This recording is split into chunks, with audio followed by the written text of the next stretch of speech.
chose Voyages to Antiquity. The ship? Cruise. Just having everything organised. We didn't want to have to work too hard at deciding where we were going to go and what time we'd have to leave and how we were going to get there. And It's nice to be able to come back to your cabin and have everything unpacked. and feel like you're at home. Yeah.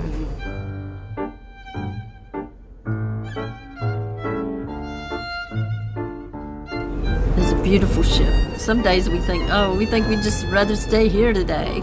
But we go on to the land trips. I loved Egypt. Well, I always wanted to see the pyramids along the Nile. And that's what we saw. It was grand.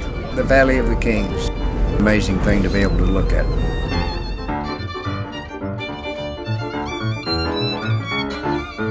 The one particular place that made a real impact upon me was St Catherine's Monastery, being at Mount Sinai, because for me it was part of a spiritual journey. I'm a doctor. To me that's been an incredible journey and something I'll take away with me for the rest of my life.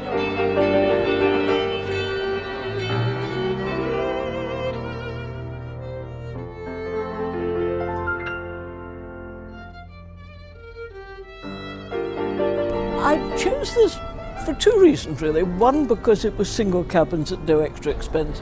But the other reason was it was going to all the places I really, really wanted to see. Crac de Chevalier, Baalbek, Palmyra are all highlights for me and have been magnificent. This will be the last lecture on Egypt. I've always valued lectures.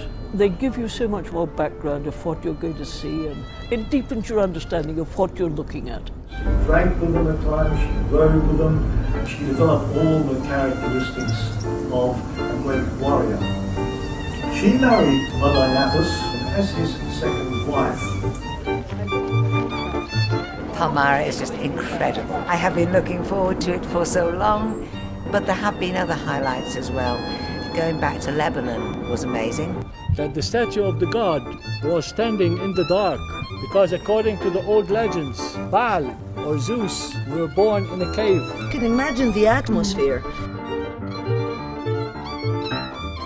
This is great because there are people here you can talk to, you can get to know them.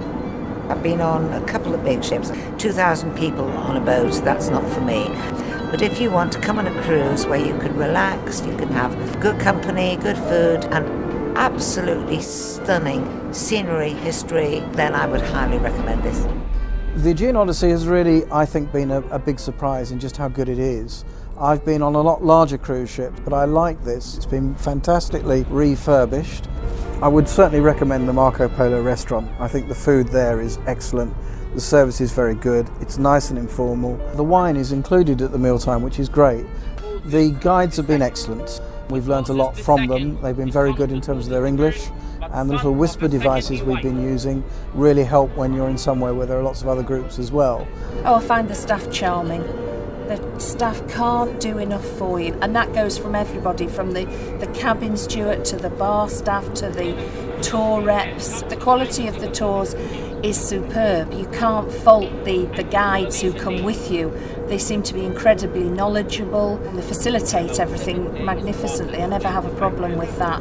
Very informative guides. It's my second Voyages to Antiquities cruise. This suits me, no children, and the reason I chose to do this cruise was because it offered things that as a single person you can't always do on your own. You've always got that backup and that protection. I'm looking at next year's brochure already.